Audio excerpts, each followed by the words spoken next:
औरतों की ख्वाहिश होती है कि वो सिर्फ अपने पति के साथ रहे, क्योंकि सास की चिक चिक किसे पसंद है? एकता की सास साथ नहीं रहती, सिर्फ पति और वो। लेकिन क्या है एकता की जिंदगी बिना सास के? देखिए। अरे अरे एकता, क्या है? रोज लेट उठती हो, कभी तो वक्त पर उठा करो।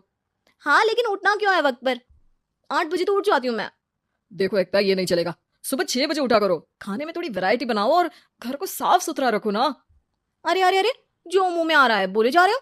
क्या मेरा घर गंदा रहता है? कितना साफ रखती हूँ। खाने में भी हमेशा मैंने अच्छी चीजें बनाई हैं।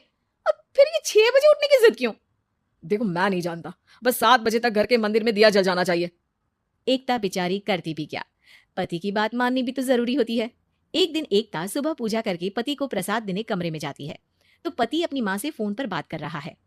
हाँ माँ, मैंने तो साफ बोल दिया, सुबह 6 बजे उठना है, नहा कर ही किचन में जाना है और 7 बजे तक मंदिर में दिया जल जाना चाहिए। आ रही होगी चाय लेकर। चलिए मैं रखता हूँ माँ, बाय। बेचारी एकता ने पति का ये रूप तो सोचा ही नहीं था।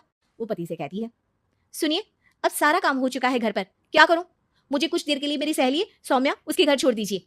अरे कैसी बात करती हो कि घर पर कुछ काम करने को नहीं है? होली आ रही है, बाजार से आलू ले आओ, पापड़ बनाओ, नमकीन बनाओ, दही बड़े बनाओ। सब कुछ आज ही बनाना है? अरे अब मन कर रहा है कि सहेली के घर जाऊं तो जाऊंगी ना मैं। आप नहीं ले जाएंगे तो कैब से चली जाऊंगी। अरे अरे, ये क्या बात होती है? चलो ले जाता हूँ तुम्हें, तैयार हो जाओ जल्दी से। कैब की धमकी तो ऐसे दे रही हो जैसे माँ ने दरवाजे में कैब खड़ी कर रखी हो विथ ड्राइवर। बढ़िया आई कैब वाली।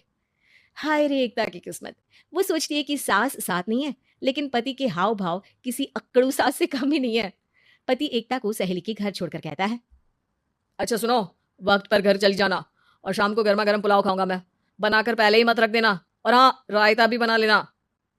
हाँ जी हाँ, फिलहाल क्या मैं अंदर जा सकती हूँ? नाश्ता पेट भर करा दिया, दोपहर का खाना भी पैक कर दिया। पहले जो खाया है उसे तो पचा लो, दिन का खा लो, अभी से रात के खाने की चिंता में बाल न जल जाए कहीं।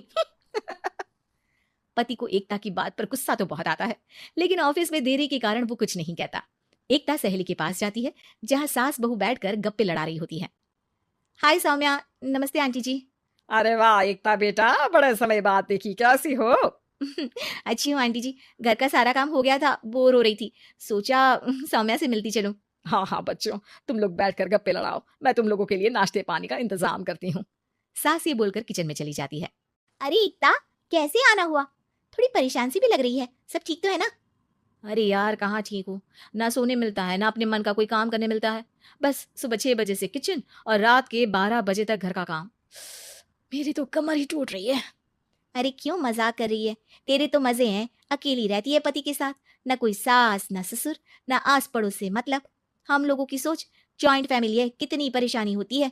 अरे रहने देना, वो तो दिख रहा है कि कितनी परेशान है तू। सास किचन का काम कर रही है और तू सहेली से गप्पे। ऐसा कहाँ होता है यार। हाँ वैसे तू बोल तो सही रही है। सुबह थोड़ा सा भी लेट हो जाए ना उठने में, तो मम्मी जी किचन संभाल लेती है। पति तो जाते वक्त उठाते हैं कभी कभी मुझे।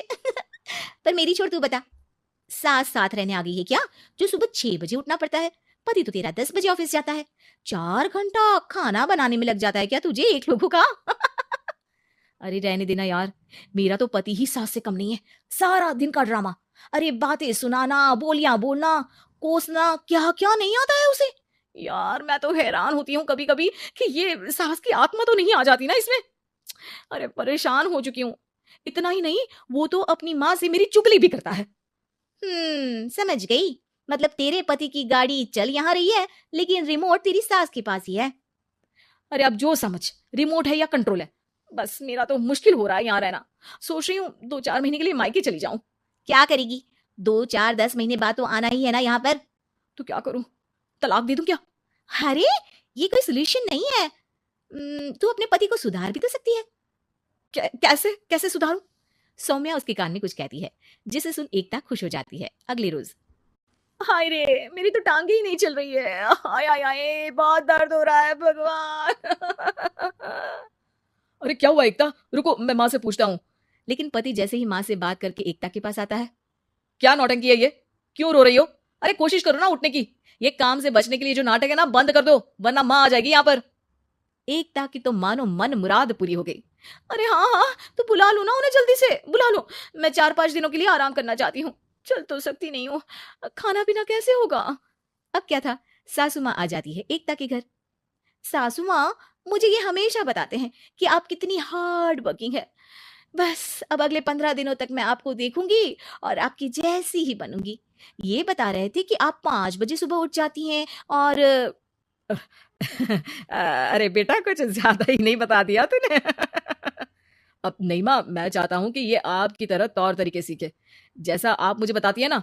मैं तो हमेशा हॉस्टल में रहा, कभी देखा भी नहीं आपको, लेकिन मैं चाहता हूँ कि एकता पूरी आपकी कॉपी बने, घर गृहस्थी आप ही की तरह संभाले। हैं? हाँ, हाँ। तो अब माँ जी यही है, तो क्यों ना कल से शुरू। लेकिन अगले दिन सास 9 बजे सोकर उठती है। बेचारा बेटा बाहर से खाना मंगा कर खाता है। शाम को घर आता है तो सारा घर बिखरा रहता है। अरे माँ, ये घर इतना बिखरा क्यों है? अरे वो बेटा, आज वक्त ही नहीं मिला किचन से। सुबह का नाश्ता, दिन का खाना, अब रात को तो मेरा मन ही नहीं है कुछ बनाने का, तो बाहर से ही लिया, या दिन का जो खाना बचा है ना वही खा लेना। ओ माँ, इससे अच्छा तो एकता घर रखती है। भले ही आराम आराम से काम करती है, लेकिन आज तक मुझे बासी खाना नहीं खिलाया। खुद तो तुम 9 बजे उठी हो, वो तो फिर भी 8 बजे उठती थी। अरे बेटा, मेरे बस की नहीं है 8 बजे उठना। वो तो ना मैं झूठ बोल रही थी। मैं तो चली अपने घर। अरे कम से कम तेरे पापा मुझे सुबह की चाय खुद तो बना कर देते हैं ना। ना जी ना, मुझे नहीं रहना अपने बेटे के पास। ये बोलकर सासू माँ चली जाती है अपने घर और एकता की लाइफ